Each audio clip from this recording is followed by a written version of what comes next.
Right, quarter past now. Excuse me, sorry.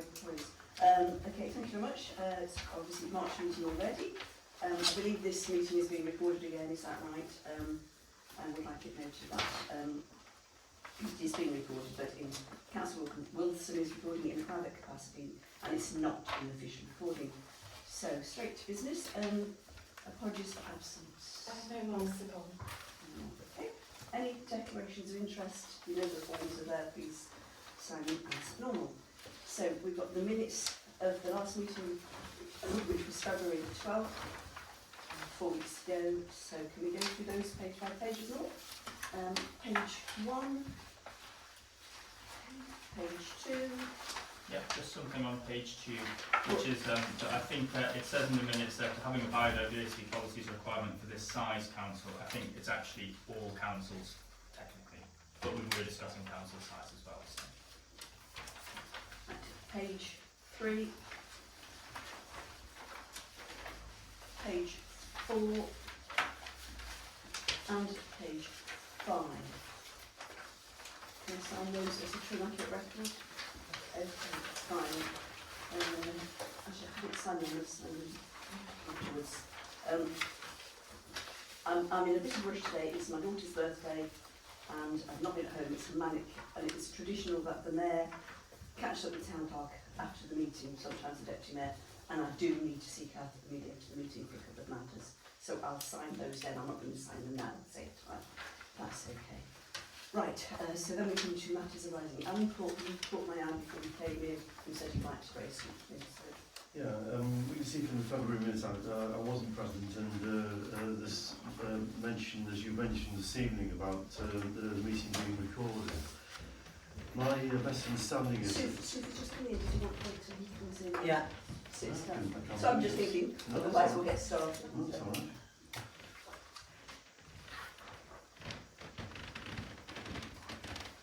Sorry, I'm looking to interrupt. It's silly to explain to Susie what's going on.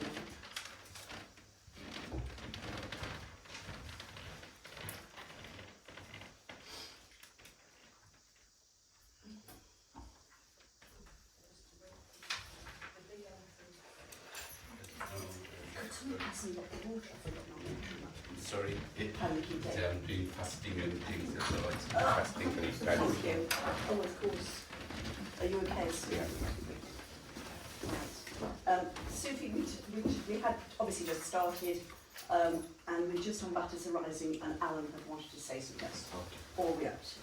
Just for the context for you, Sophie, what I was saying was that I wasn't clearly at the February meeting, but I noted in the minutes that the meeting was being recorded by Councillor Wilson. What I was about to say was that my best understanding is that those people that were present at a budget meeting back in January took what I regarded as an unofficial vote about this recording. And what I'm asking for the council to consider this evening, this town council, is that we have a formal vote, not an informal one like what took place at the budget meeting in January, but a more formal one. And I'll be guided by UCAS, but if that could be something we can formally table and vote on this evening, fine. If not, I'm asking if it could be at the April meeting. You can't vote on something under matters arising. Okay.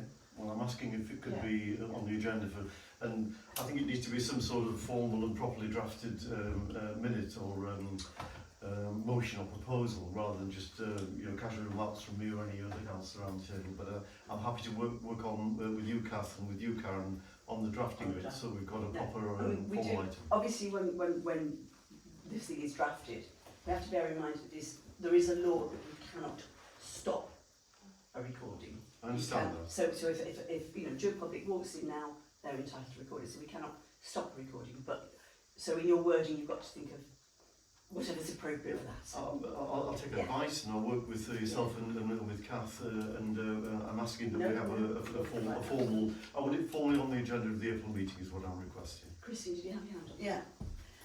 Well, just to follow on from Anne, I received a phone call from a resident informing me that I have to find out who was filming the town council meetings and I have to have them stopped. I said, why? They said, all this person is doing is intimidating councillors, and neither Facebook or YouTube are appropriate for a small town council. I said, I don't have to find out who it is, I know who it is. So they asked, and I said it was Kevin. He was one of our newer councillors, and that we had an informal vote, but normally it doesn't matter what meeting we attend. If we vote against something, we all honour that decision. It doesn't have to be in a council meeting. Sometimes I put things to the environment and I say, are you in favour of it? And if people say no, we don't progress it. So to me, that is how the council works. So I told him it was Kevin, and I did say, in my 12 years as a councillor, I've never known a councillor to go against a vote. We've always carried our duties in the interest of residents with democracy and followed the councillor's code of good conduct. As I say, they asked who it was. I told them it was Kevin, and I said the reason he wanted to video it was to be open and transparent. To which he replied, it's a pity you hadn't have done the same, because you state you're a journalist on your Facebook page and you don't say you're Councillor Kevin Wilson. So I checked, and that is what it says, it's a journalist. So he didn't think you were being truthful and transparent. So that's it. I've told you what was said to me. He said, you also happened to say, do you think that residents are stupid? Because yes, the government video meetings, and so do Northumberland County Council. He says, but we're not stupid people. We know they make all the major decisions behind closed doors and not when they're on camera. So that's it. So it's to let you know the feeling of what's happening out there. Kevin, you had your hand. Yeah, I think it's regrettable that we're getting a little bit into the sort of discussion that I think Alan has proposed that we'll have in the April meeting. But as has been mentioned a few times by name, I just want to make it clear and put it on the record that I declare my ownership of the Facebook page in my declaration of interest, which is the proper way to do it. And I think that this is a great step forward for transparency, democracy in Ponteland, and the feedback that I've heard from residents has been on the whole very, very positive. But I don't think this is the appropriate place to be having this discussion, and with advice from Karen and from Kath, I think that perhaps we might be better saved by moving on to the next agenda item. Really?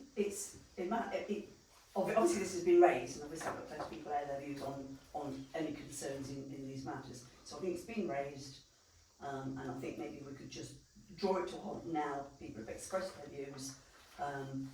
The next meeting is the April meeting. Once we get the name of the Annual town meeting. the annual town meeting first, and then we go into our meeting.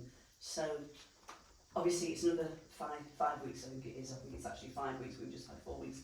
So I think there's time for people to get their thoughts in order and make some decisions. But again, I think it's wrong. I think it's totally wrong. But the town council cannot stop the recording. But that's what it is. There is a law there. You know, so right, I think, anyway, can we move on to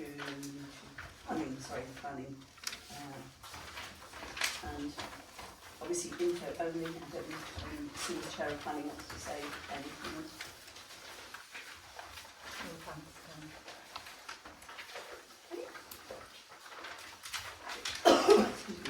Okay, excuse me, I'm just reading the paper bit. So, the notice of motion, obviously you've got that information.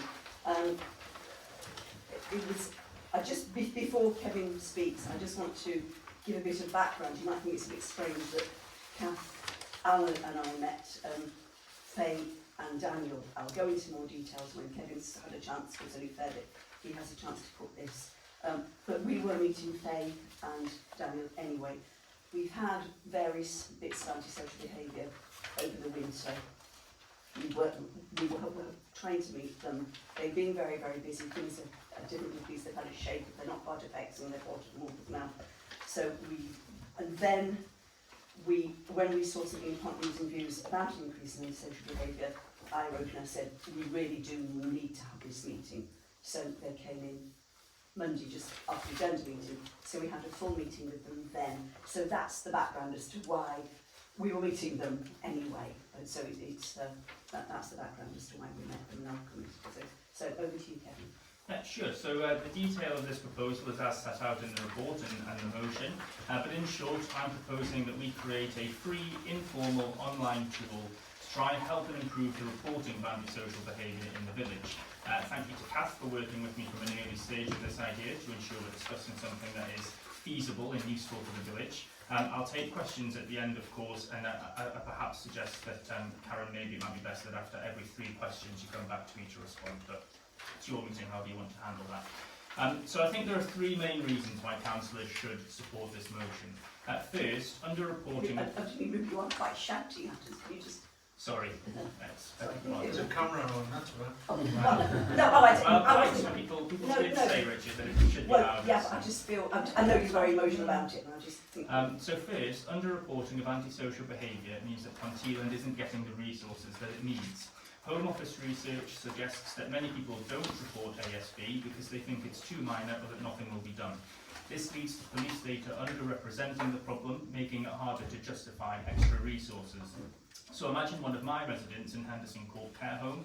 They might have experienced repeated nuisance noise over a number of years and maybe reported it once or twice at the beginning, but because it happens so frequently, they conclude that no one's interested in solving the problem and now they don't report it at all.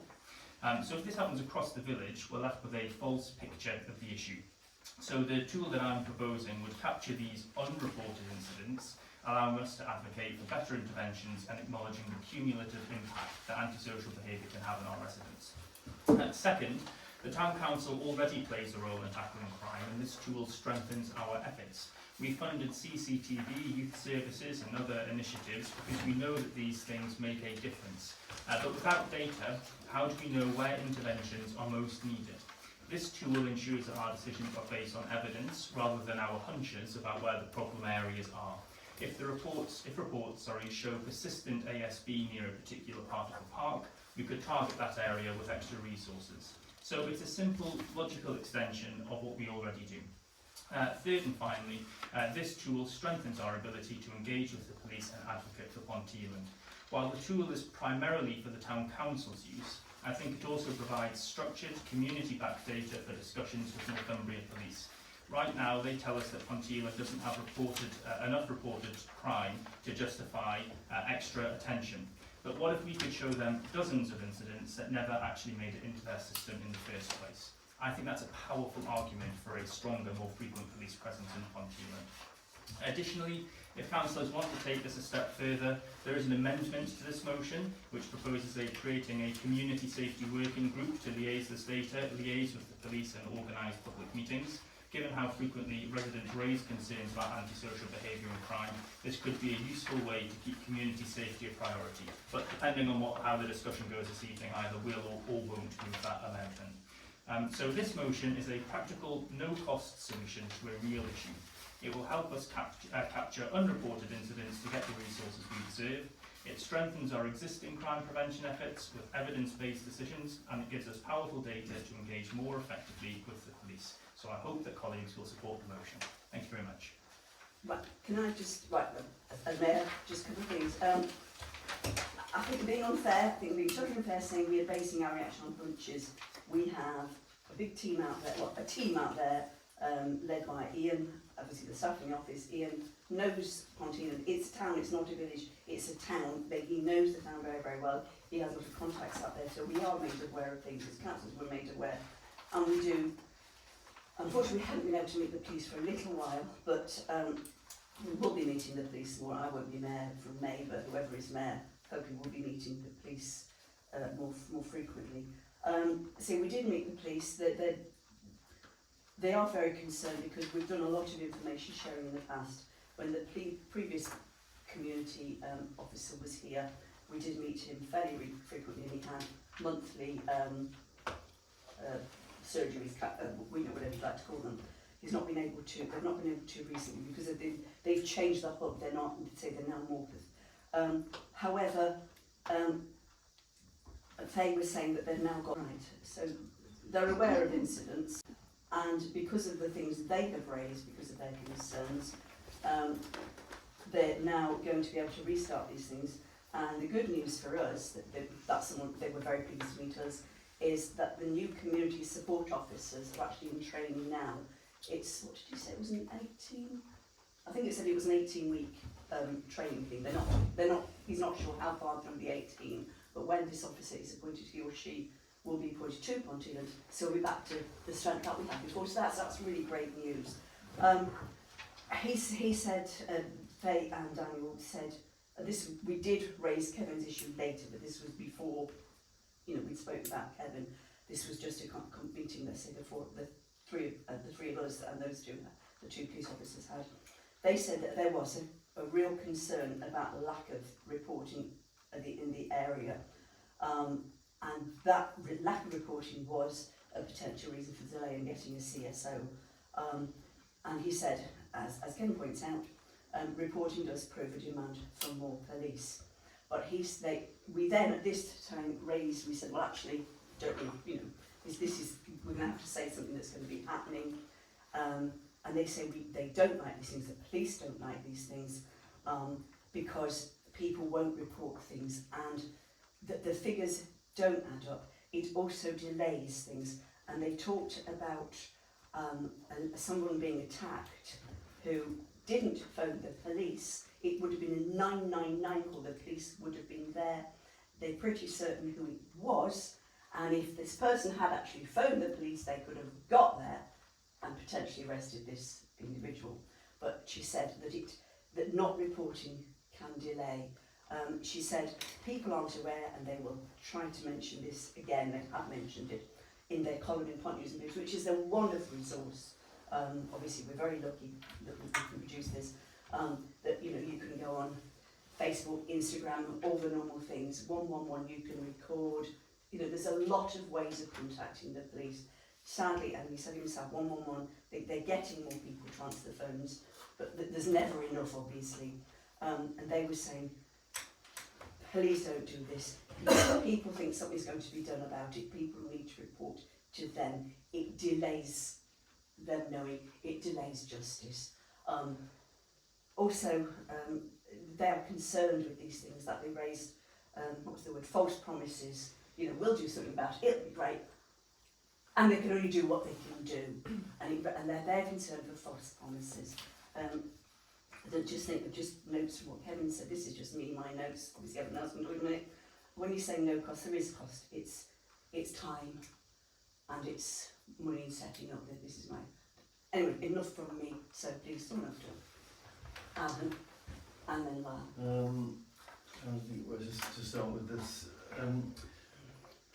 I think this council works very effectively in the frank exchange of views and the areas of cooperation and collaboration that make the outcomes that we've had during my 8 years as a councillor, I think, a very creditable track record. I'm not talking me, I'm talking about this town council producing a very creditable track record. And one of the things about this paper, Kevin, is that from your point of view, you've decided that we as a group need to do something on this issue. The way that this item is worded, the way it's couched, I suspect it's been plagiarised from somewhere, because it's a peculiar document. I've come across thousands of documents over the years, and this presents as a sort of plagiarised document that isn't originally perhaps written by you, or I don't quite know where it's come from. But what the document presumes is that we, as a majority or even a unanimous group of councillors, are so intent upon ASB and our inability to deal with it that we need to do something along these lines. And there is no such background that I'm aware of, none at all. Against there being no background like that, I come back to what our mayor was saying with this meeting that we had with the police, which I've been asked to come to and was pre-arranged for the reasons that the mayor has set out. And I'll be more blunt than our mayor has been about it. The two police officers that were there willingly cooperating with this town council about how we go about police relationships and police matters and the ways to work together were adamant about the fact they do not want us to do this, for the very simple reason that the public, in trying to be aware of ASB activity in the area, in your own paper could be confused about what to do, but the very way to make them absolutely, totally confused is to say, well, do I ring the police, or do I ring this new council body, and if I ring the new council body, what will happen? And it was quite clear and deliberate, unequivocal, to say, do not do this. This is not the way that we want to handle matters. And I am very supportive of that stance and against this suggestion in this paper, because the way I tried to say in my opening remarks, we've got a long-standing history of good relationships with the police, good relationships with other bodies that we deal with as a town council, and this collaboration and cooperation around this table that gets us, all of us, concerned about the issues that we need to focus on, frank and full discussion about it, and then moving forward in the way that Christine Greenwell was talking earlier, where by a majority we decide that we need to go in a particular direction. So you produced an isolated paper, this Kevin Wilson thinking. To me it's badly drafted for the reasons that I've touched on. I can go into more depth if you want me to, but absolutely strongly from my point of view is we do not want to move in this direction. I'm open to views of colleagues in a way that we normally would do as a council, but my position is to be strongly opposed to this, not least because the police sat in these two chairs when they met with us just the other day were saying, do not do this. This is not what good police activity and control in Ponteland is all about. Okay, can I just say something else actually, as I was a magistrate for 23 years with council stuff, I stepped down, and a big thing that struck me reading this, and I think you've worked very, very hard on it, Kevin, I'm not knocking, I think it's but often, and the police said themselves, crime in Ponteland is actually quite low, and that what they didn't say, but is known in general, it's not crime, it's the fear of crime, and I would be concerned personally that if we're saying report this, it makes Ponteland, and I'm not talking about little lower house prices or whatever people might say. I personally think it frightens people. But I was going to speak first. I'm sorry. Yeah, I read your report as well, Kevin. I just had a few questions as well on it. Yeah. You mentioned that, I think in the first page, that government research states that many people do not report antisocial behaviour. So why would they then go onto I presume a town council website and then report this over a series of questions that you have if they're not reporting it already? We just heard, and I heard from the police as well, that said that any reporting of antisocial behaviour should be directed directly to the police so that they can get the statistics and they can do what they see fit with the statistics. If we gather our own statistics from an online Microsoft Office form, how is that reliable and what will the police do with that? I imagine they would say it's completely unreliable, we can't use that. Someone could go on that form just, if they wanted to abuse the system, could quite rightly go on the system and fill in that form with any such answers they see fit to skew that results. We would have no idea what the results were or when these antisocial behaviours incidents took place. So I don't know why they would fill the form in from us, and where would they find this form? Presumably the council would have to advertise that as well, which, you know, I don't think that would go down well if they're not filling in forms from the police already. So I don't understand the statistics and how we get that. And also, where would we as a town council spend our resources in tackling antisocial behaviour other than what we can do with the limits and the powers that we have as a town council? I think the myth out there that the town council is fighting crime in terms of the police is wrong. We are a town council, we only have small powers of what we can do. So gathering the statistics, I'm not sure what we can do with that, other than what we do now with the CCTV, promote the youth services and speak to residents, which I think as elected councillors we should all do on a more regular basis, is speak to councillors. So I'm not sure what that will gather. In this evidence, I don't see this evidence as being very well presented to the police. I think they were just making mockery of it because we've been told from the police, as Alan has just said, any report of antisocial behaviour should be reported directly to them for them to gather their own statistics. I don't see how this will benefit the residents, only more skew their reporting structure, which I think should be directed at the police. Catherine, I was going to say, I know Rich wants to speak, but we're just throwing things at you, so it's probably, you probably want to come back that's now. fine. I'll just start with Alan's broader point about the reason that this has come up on the agenda. Any council is able to put a motion to the council and have it discussed, and it's actually quite surprising to me that we don't make use of that facility more. I think crime is something that, you know, I've had thousands of conversations with residents over the past couple of years that I've been a town councillor, and they consistently do say that antisocial behaviour in particular is a concern in Ponteland, and I think it's right now that we have a proper discussion with them. In terms of your concern about plagiarism, you know, the actual questions, yes, I did find them from another parish council website. We're not the only parish council in the country. I don't think there's anything wrong with saying, well, they've done quite a good job of this. There's no need to reinvent the wheel here. I think it's a perfectly suitable questionnaire for us to be adapting to people in Ponteland. The point about false promises, and I think this ties slightly into Lyle's question as well about why people would use this, given that there are problems with people not reporting stuff to the police. The research, and I cited it in the report, but if you read the reports in full, the particular problem is that for various reasons people don't want to report something to the police. It could be that they don't know whether it is classed as antisocial behaviour. It could be that they don't want to pester the police with it. It could just be that they think it's quite trivial, or maybe it was a time-sensitive, maybe it was a time-sensitive matter and now the time's passed, life just got in the way. And so I think the enabling of retrospective reporting through this tool, and also the fact that this is an informal tool, it's about capturing the stuff that people wouldn't have been sending to the police anyway, right? It's about making sure that if you had something where you didn't want to pester the police, it was at least logged somewhere, and we could then pass it on in due course. I think one of the reasons that was noted in the research papers I provided was the false promise aspect that Karen touched on a couple of times. And it's fair to say, I think, that Northumbria Police is a huge organisation, as is Northumberland County Council, who are the other, you know, most directly relevant authority to antisocial behaviour, I would say.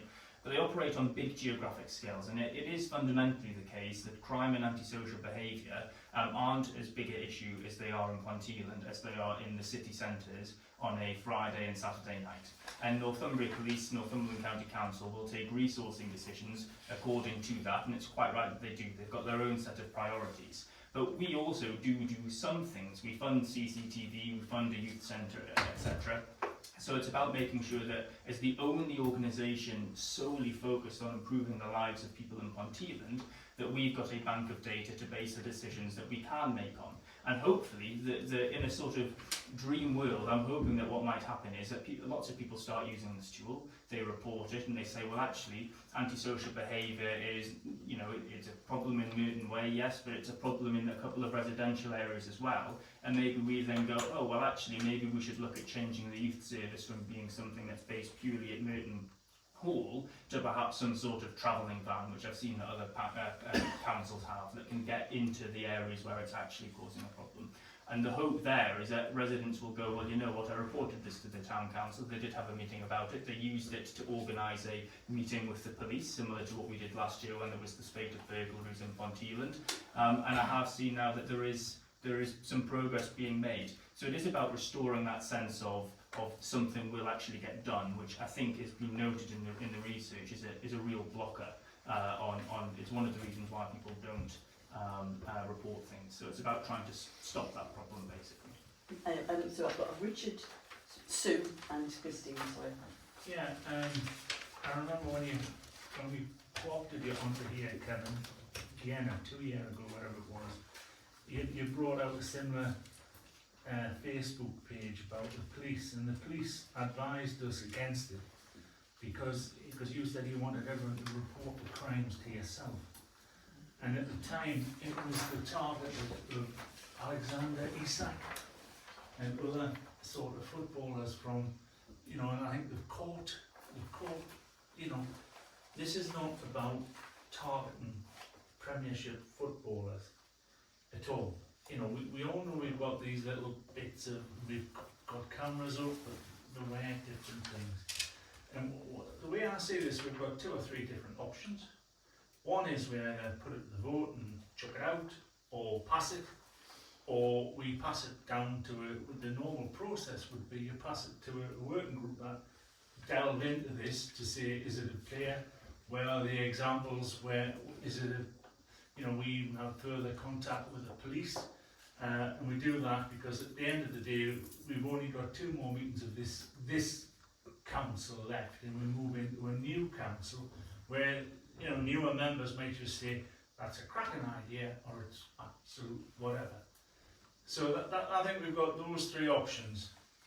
You know, chuck it out, chuck it to a group, or let the new council decide. However, the police was saying to me, and I checked out with Prudder where they've got some sort of self-appointed police person who says report all crimes to them. Crime goes down. The police are dead against it because they do not get the real picture. And at the end of the day, if we're creating a picture, we're just going to bash someone over the head and say, why haven't you got anybody here? I mean, when I get poachers now, I don't go out and tackle them like I used to do, because all I do is the weird boxes of matches. Means they're going to come back and burn my farm down. So I just ring the police. It's their job. They are paid to do it. And at the end of the day, we are 2 or 3 members of staff. Is it what's it? What, you know, 1 clerk and 2 part-time equivalents. We are not the front line of policing, and neither are us as councillors. You know, sometimes you'd like to go and get the trolleys that have been pushed onto the road at certain places and bits and bobs, but it's not us. It's like when we discussed about the crime in the supermarkets. If you know, they're all the co-op, it's all locked up now, and it's you know, it's a lot more secure. Things are locked down, You know, even the leg of lamb's got a ticket on it that can't be taken out of the store. So the supermarkets have reacted. but it is a national problem. I mean, shoplifting has gone, and I do think there's a danger that we sort of think, you know, we in Ponteland it's bad, and it's like shoplifting, it's everywhere. So that's our choices, really. Right. Anyway, sorry, we need to move on really soon. Yeah, I've listened to everything everybody said. I totally agree with Lyle, Richard, everybody that's discussed it. I'm not asking a question, I'm making an observation. So as well as everything that's been said so far about the feasibility of a project like this in terms of the relationship between the police, etc., we need to think about us as a town council. One of the recommendations is setting up a community safety working group to enhance engagement between residents, Northumbria Police and other relevant. We have no responsibility for anything like that. We have no need, and we couldn't physically enforce that. We don't have the manpower, and it's just simply not the job of a town council. If I can also talk about, you talk about the community safety working group. Their purpose is to facilitate conversations with residents on crime and antisocial behaviour and liaise with Northumberland Police and other agencies, work to address and identify problems. We cannot do that. It's not our role. And you know, Kevin, you've produced a few things like this that I've attended council meetings and heard. And I think I've said it before, we're a tiny little town council. We're not a great big conglomerate. And the things that you put on our council table, they're too big and they're not appropriate for a small town council like Ponteland. This is one of them, and I don't know of any other parish council that would want to get involved in anything like that. That's my observation. It isn't a question. I don't need an answer. In my opinion, you would give people false hope. They would think, oh, we've reported that to the council, so we won't bother with the police. So what are you doing? You're taking the numbers down from the police. The police don't just have 101 and 999, but actually have a page where you go and on your computer you report antisocial behaviour, which gets looked at all of the time by the staff in the call centre up at the headquarters up there, and I know they do it. because that's part and parcel of their job. And I would hate Mrs. Joe Bloggs or whoever to say, oh, well, I reported this to Ponteland Town Council, I'm not bothered with the police. So all we're doing is putting the police numbers down for us to get more police coverage in Ponteland, and we're giving people false hope for something we have no control over at all. We're not the police, we've got no authority, we can't do anything with anybody's complaint other than report it to the police. Hey ho, let the person do that in the beginning, and that way the numbers stay the same. So that's my comment. I'm all in favour of just putting this to the vote here and now and ending it. Well, I think it's It's gone on Kevin's long enough. motion, isn't it? So Kevin, did you want to speak again? Yeah, well, I'll just respond to the next round of comments there. I'm not being around me, but we've obviously got to move on. Yeah, no, of course, yeah. I'll just make it very quick then. Christina, I think in regards to false hope, I think this is about trying to tackle that, because I do think that actually the council can play a role. We can be a great listening voice. We can look at where we're targeting our resources and make decisions based off of that.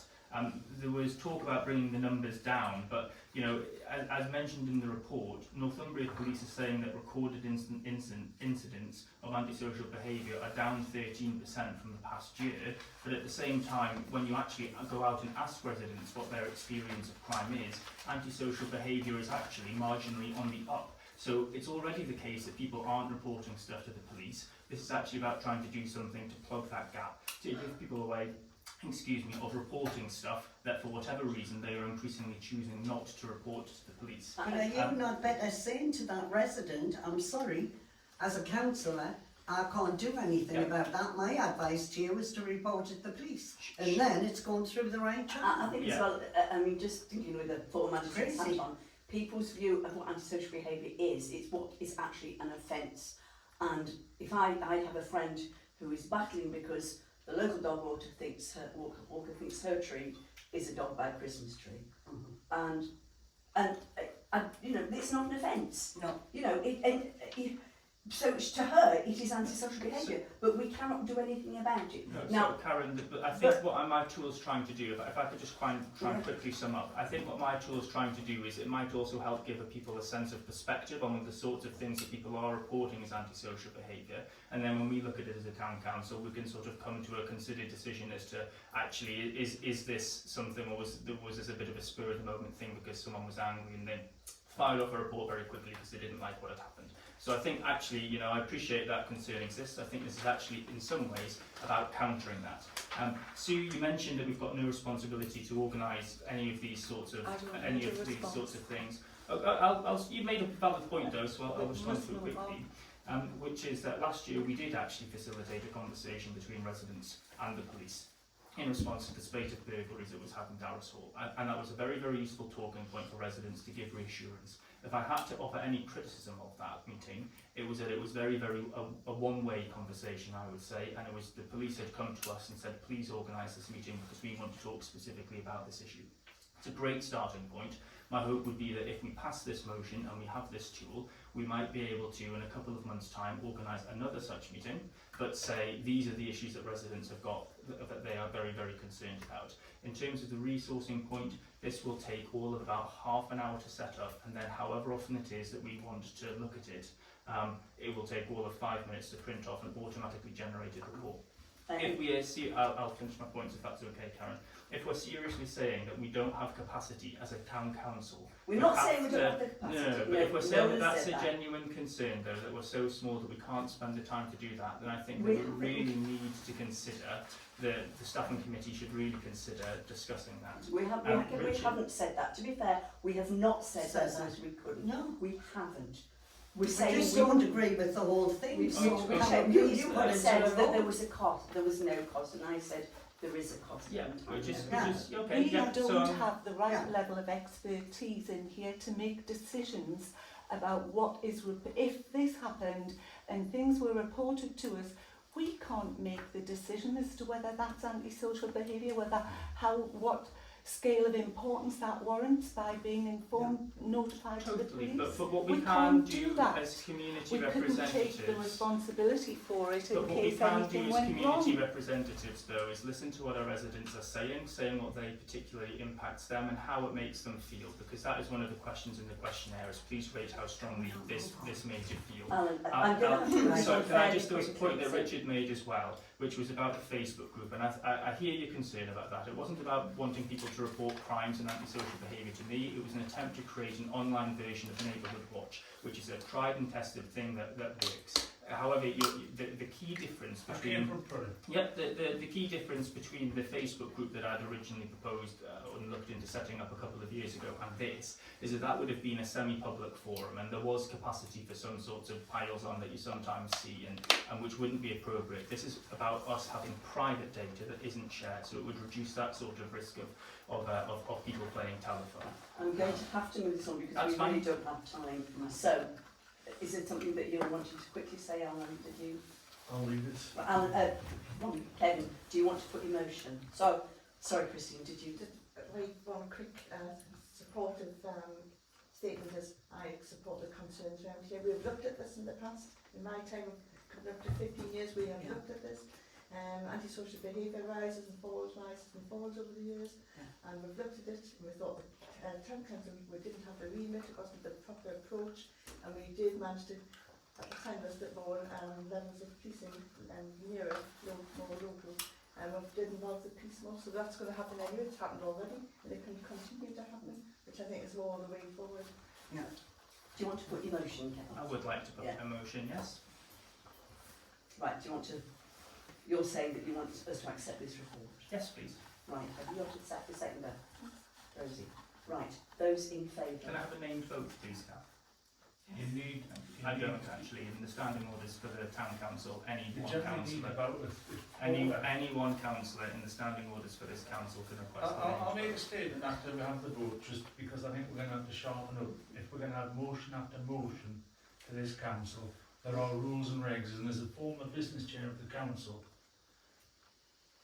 there are rules that have been broken tonight, and if we have to have a set of rules, we'll have a set of rules. Right, can we just move on, please? Kevin has put a motion. Rosie has seconded it. Can we say those in favour, please? Sorry, I was waiting for a roll call. Sorry, I beg your Right, pardon. those against? Right. Right. Thank you for your work on that, Kevin. Chair, I think we do need to look into having, if we are going to have debates like this, there are rules where people can only speak for so long and once. It's something I can get. No, that's fine. I mean, it won't be my responsibility. I've tried to be fair to everybody, but a meeting can only last 2 hours, so if people think I'm moving people on, it's because I've got to watch the time. Okay. Oh, right. Next item, Northumberland Open Space. Kath had this, I think the phrase is very dry document. I think that's it's very dry. It's sort of stating things that perhaps we're aware of. You know, people want more land, we can't magically find land. Christine, for all the time I've been on the council, Christine's had this drum to do by and saying we want more land for muggers and things, which is absolutely right, but we can't magically find it. So Kath has worked very hard. She's pulled out things about Ponteland. A lot of it we probably know. Christina's chair of the environment is very aware of it. We have this ongoing replacement and whatever. So we perhaps know it. Maybe it's good just to be jolted. I don't know. Anyway, Kath, anything you're wanting to? I'm not going to go through the report. I mean, it's as Karen said, it is rather dry, and I did try to pick out the issues related to Ponteland, and I thought, you know, to see what other people rated our facilities and other facilities as was probably useful to you. What I was going to what I suggested is perhaps it should be looked at in more detail by the environment group and then report back, but there is a very short survey to fill in. I've attached attached it probably at the end of the report. It has to go in by Friday. I don't know whether you want me to fill it in or whether you've got any comments that you want to say, but I do think it's an environment issue that you need to go through the open space information that the council owns. I think the document you fill in isn't so much about our thing on the report, it's about the report. Is it clear and things? So, well, I saw a hand here, did I? I see a hand. That is, I did something here. I'm sorry, sir. Yes, I've had a tap on the shoulder before, so apologies. Just wondering, Kath, is there anything that would be relevant to the work we're doing with the local? Yes, that might be as well. Yes. Right, so we'll pick that up under yes. the local plan. Yes. Christine, you had your hand then, Kevin, sorry. Well, I think it's an excellent report, and I do agree with Kath, a lot of it needs to be gone through by the environment group. The only thing is where you've got other areas of open space listed but not ranked. Yeah. I just wonder, Courts Garden isn't on there, or what used to be the sensory garden, does that not count? To be honest, as you can imagine, it was a massive Oh, map yeah. that you had to move around, and I've probably missed some I areas. just wondered if you'd No, missed it. I think I can check that on the interactive map, but there are a lot of green spaces on there that just aren't identified as anything really. They're just not flagged as anything. Yeah. But yes, I can go through that, and I can certainly I'll get on. But I think Sue's right. I should have said that the group is going through the local green space at the moment, and I think it might have something to do with that as well. So. Right, that's great. Thank you. And then you, Alan. It was just to say in terms of the recommendations, in terms of whether or not we should be submitting a response, I think that if we, given how long and complicated it is, I think that if we do, it should just be to add any areas that we think are missing. And I think I already highlighted that with the oval, or whatever the special scientific site of interest on Darras Hall is called, that's not currently there. I don't know if it should be or not, because obviously it's an SSFI. And then also, I do think that the Environment Working Group should take a look at this. And there was a particular comment I had as well about the Lairage play area and it being maintained by the property management company. I know that we obviously seem to have opted not to have taken responsibility for it at some point in the past. I mean, how long ago was that, and is the property management company still doing a good job at maintaining it? Is there any benefit to looking at that again? I think, as what happened with Guardian's Court, when there were new developments and there were play areas as part of that development, the parish council at that time were given the option to take it over. And I think because of some of the issues that have been faced, the decision was taken not to take it over, because it's quite a responsibility, and you have to maintain it, you have to have it inspected. And insured. Increasingly the builders are doing this. They're saying, oh, we'll build this lovely play park in the middle of, my daughter has one of hers, and they promise the earth, and then they do nothing about it, and they say, oh, the council will take it over. So instead of building it to council standards, they build to their shoddy standards, or their different standards, shall we say, and then the councils are being almost bullied, I think, into taking some of these things over, and the management companies just aren't. I think a good example of that is Guardian's Court. I don't know whether you've ever had a look at it. But once or twice. It is tiny. Yeah, it's and tiny. We did the environment group quite some time ago wanted to make that into more of a resident seating area, and there was reluctance from residents who we consulted at the time. So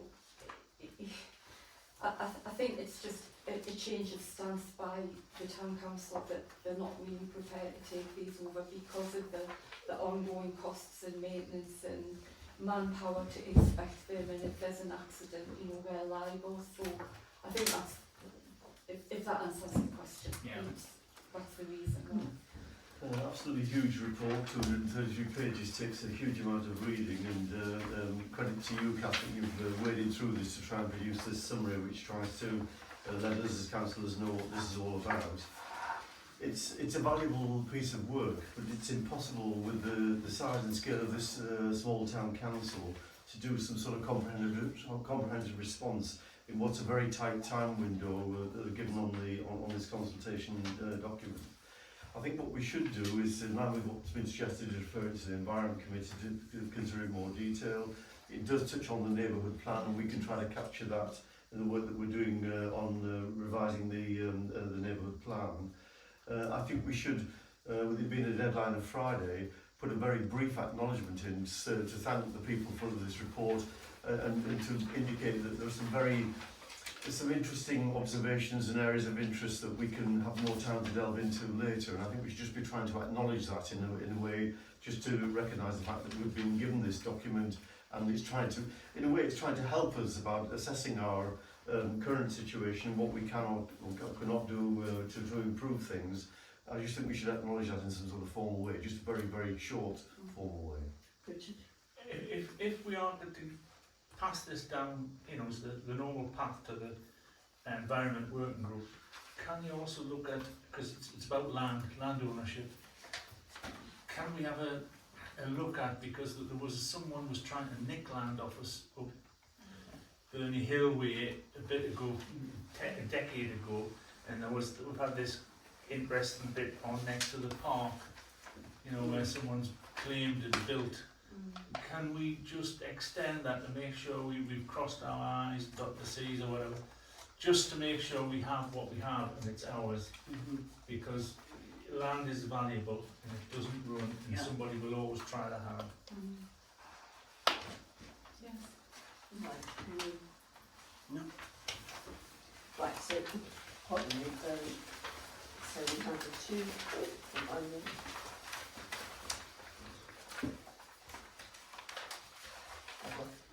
On page 6. Thank you, sorry. There we are, yeah, sorry, apologies.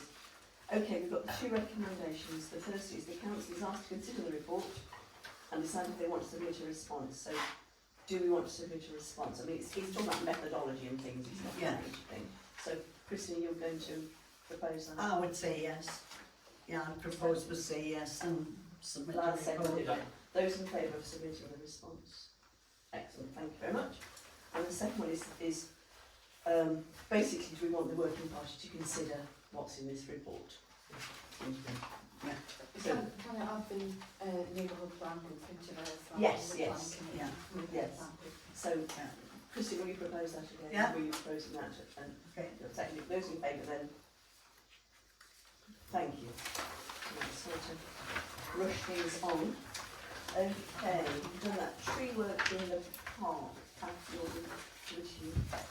Yeah, I'm seeking approval for some tree work in the park. As you know, we've got the rest of the tree work to finish off the high, medium and low priority work that needs to be carried out. And we've had two submitted quotes. Sorry, did you want to say something? No, once you've finished. Oh, right. Just put your hand down a minute, Kevin. So we've had these two submitted quotes, and I'm just asking for approval for the quote from Valley Streets on a day rate basis, so we can get this work finished. And then we'll have to sort out the work outside of the park. Kevin and then Alan. Yeah, it was just to say, totally happy to move ahead with this recommendation. I did have a question on just in terms of when it is actually going to start once we've approved it. And then the other question that I had was, for quite a number of years now, I think we've had a tree planting moratorium in the park. Initially it was just in place while the urgent tree works were carried out, and then the Environment Working Party decided to keep it in place until the high ones had been done. Can we please look at, once we've agreed this, removing that moratorium, because I'm just conscious that the number of trees will have been eroded over a number of years. I agree with Kevin, we'll support the recommendation and his company's point about the trees.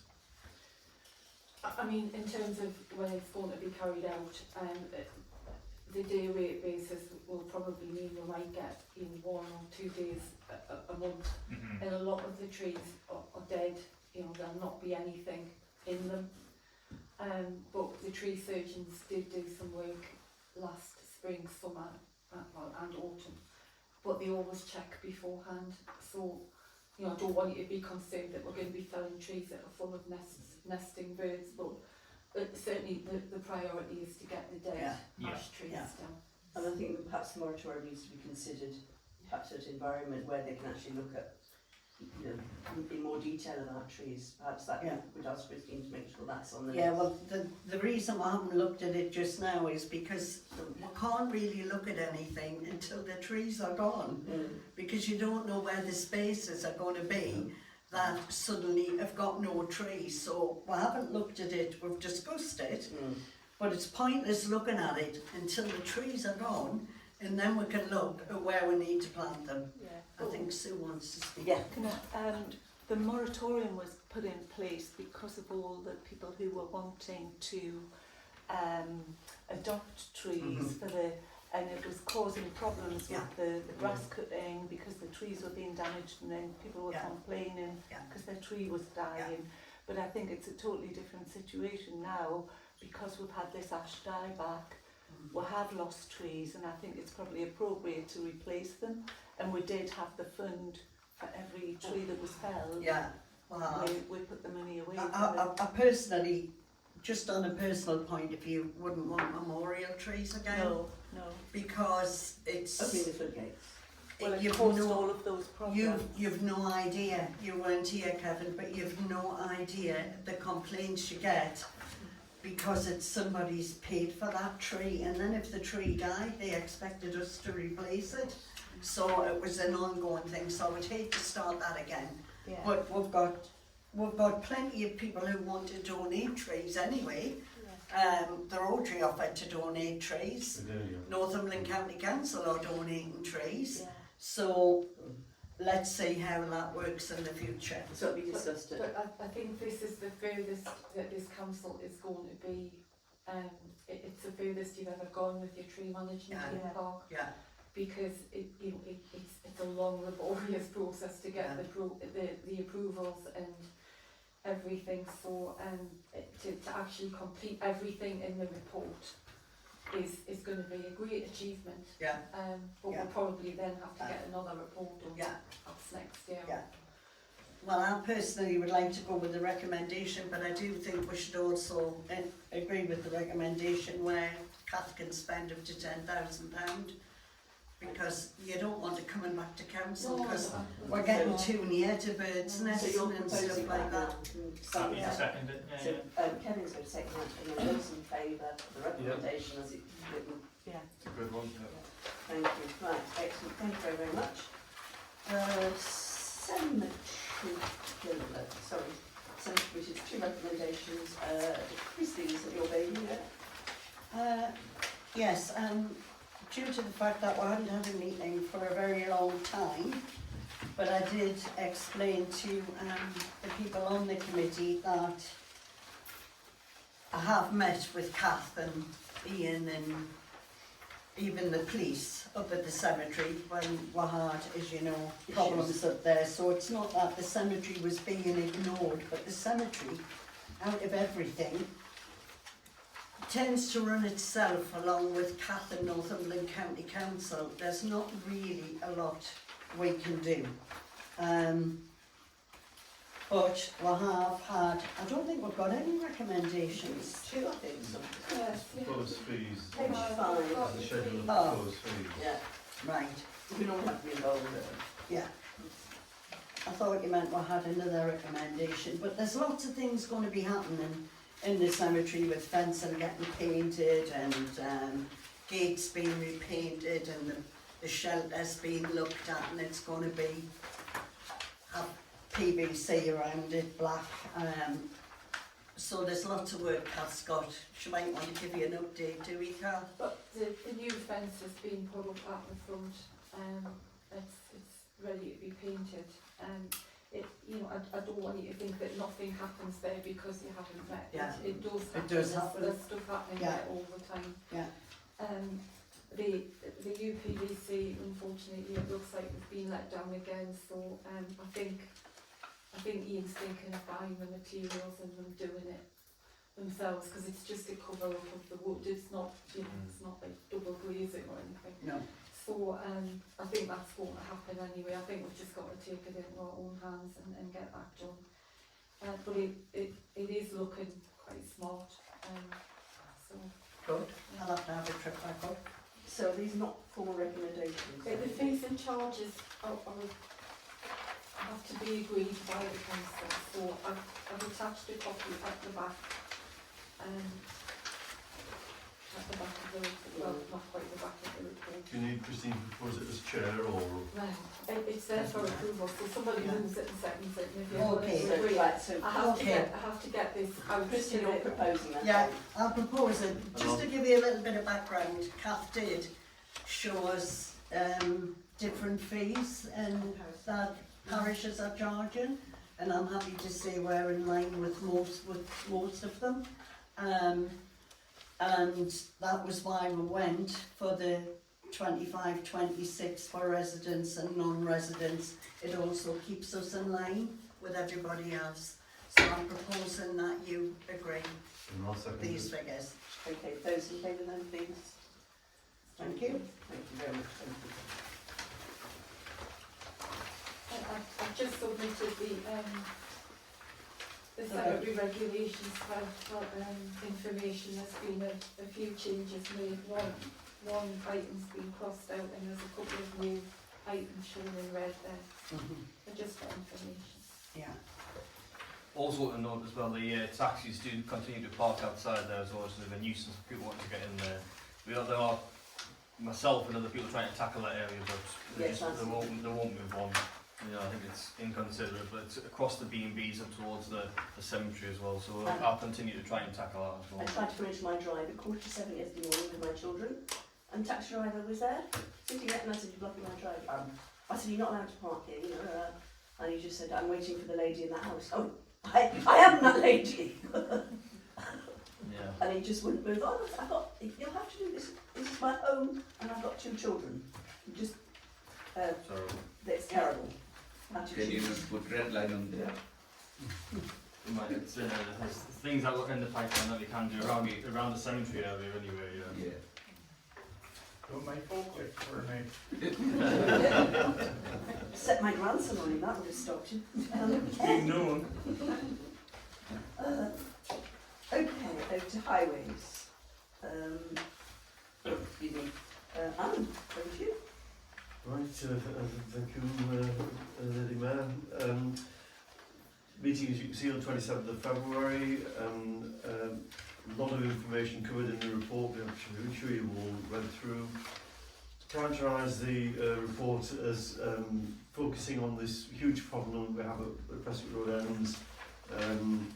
Lyle, I think the people are aware, and Richard working heavily in the background to try and see what we do about this new red route system and how it's causing all sorts of parking issues that naturally fall under the highways working party to consider. That was the major one.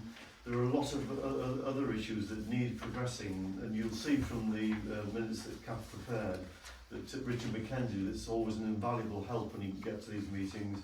He wasn't well on that morning and couldn't attend, but Kath, as is her wont, pursued the various issues that were really falling into Richard's lap, and I've got an update report from Kath where we're trying to get these various things progressed that are being highlighted within this report. Happy to take any questions. There aren't any recommendations, but it continues to be a very important high profile area in the council.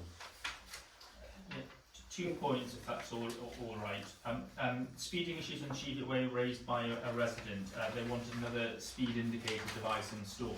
Not against that in principle, but the speed indicator display on Cheviot View is consistently displaying the wrong number. I think I've mentioned this briefly before, but it clocked me or someone behind me doing 88 miles an hour. I mean, if you could manage to get up to 88 miles an hour from the Dobbies roundabout, then you'd need a career as a race car driver. And I think that's an issue in a couple of other places as well. It's on dark days. Yeah. It's dark days because it has no battery. The battery's low when that's wrong. What happens is, as Karen's just saying, when we don't get any sunshine and the batteries are low, it can't show your speed, so it just picks a number. It's 88 because that's all the lights. So all the lights come on, so it's 88. Yeah. Right, yeah. So therefore, once we get some sunshine, they're fixed. So they're not broken, it's just, unfortunately, lack of sunshine. It's I think it's the age of them, and the newer Yeah. ones have got better batteries, haven't they? And then just the other point that I wanted to quickly make, which isn't strictly relevant to this report, but when the agenda for this meeting was sent round, I asked if we could try and get back the data from the speed surveys that have been taken out in the North Ward.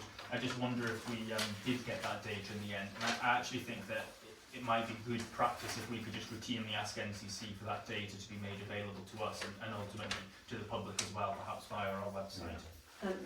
Actually, it was interesting, the police, Alan was talking to the police when we met about speed watch and things like this, and they were talking about speed, and he said, people panic because they say, and there was one example somewhere recently, and it was a driver doing 78 miles an hour in a 30 limit, she said, it was fire engine or an ambulance.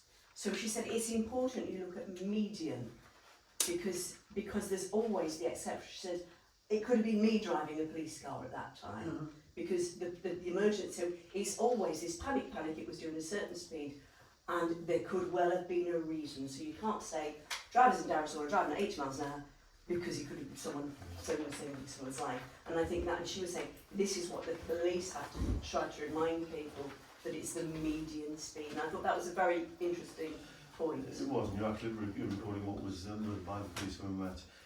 You're asking about data. What I would say in my partial defence, Kevin, is that this was a huge range of stuff. Oh, no, it wasn't a criticism or anything. No, it's all right. I'm quite happy with raising stuff. It didn't get caught up in the way that it should have done. I will take it up again. I'll make a note and it'll probably get picked up at the next time. Yeah, thanks. I appreciate that. Has there been a recent speed There, survey? well, I saw the lines, which I think is the indicator that there's one happening, and it was on, there was definitely one just past the giveaway on Thornhill Road, and I can't remember where the other one was. I think it might have been just past, is it called Northcote, up past where I live, opposite Claire Stevens, more or less. North Grange, that's right, yeah, it was there. Right. Was that quite recently? Yeah, I would say maybe The monitor North Road all the time. Yeah. You know, there is old data, and ever since the police headquarters, it's changed. But someone said it's going slower than the police cars used to do. So we can't win on this. And I think getting the data is good, but we are not the highways authority, and I think we have to, you know, use the data wisely, otherwise we just bring up false hope for a lot of people that to think, you know, I've got one example where there was one bloke, I'm not going to say where, and it's ridiculous, where there's a 30 and then a 20, and this bloke was saying it's terrible, and he was actually filmed driving at great speed over the wires, The very thing he was to complaining get about. to get the speed up, so that they could then do something. So careful what we wish for. Yeah. Right. Sorry, that was how it was. Thank you very much, thank you. Right, from the County Council, obviously we're in what is known as a pre-election period, so to be very Not careful. a report. Same. Oh, right. I think Brain might obviously, so we'll just move it I on. rang Veronica and she said, nothing to report. Okay, Mayor's report, obviously I was going to talk about the meeting, so I've done that. And thank you for attending that school thing. Unfortunately, they literally gave me a week to do it, and so... Well, I'll have you deputised, but they are delightful events. It was a very, very well-run event. Unfortunately, not being a fan of football, I can't tell you the name of the footballer, but they actually asked a guest retired footballer to host it and chair it, and he did an excellent job. It was a very, very good awards event, so I think I did you proud as deputising for you on that occasion. No, I went last year on my jollies. Unfortunately, when we do get invited to things, all too often it's very little notice. Yeah. Anyway, we could make it, so right. Okay, reports of town council representatives. I don't think there are any on that. Yeah. Excellent. And then we come to, excuse me, the pay order, the accounts. Hard work down there. Any questions, comments? We made it. I've got to go.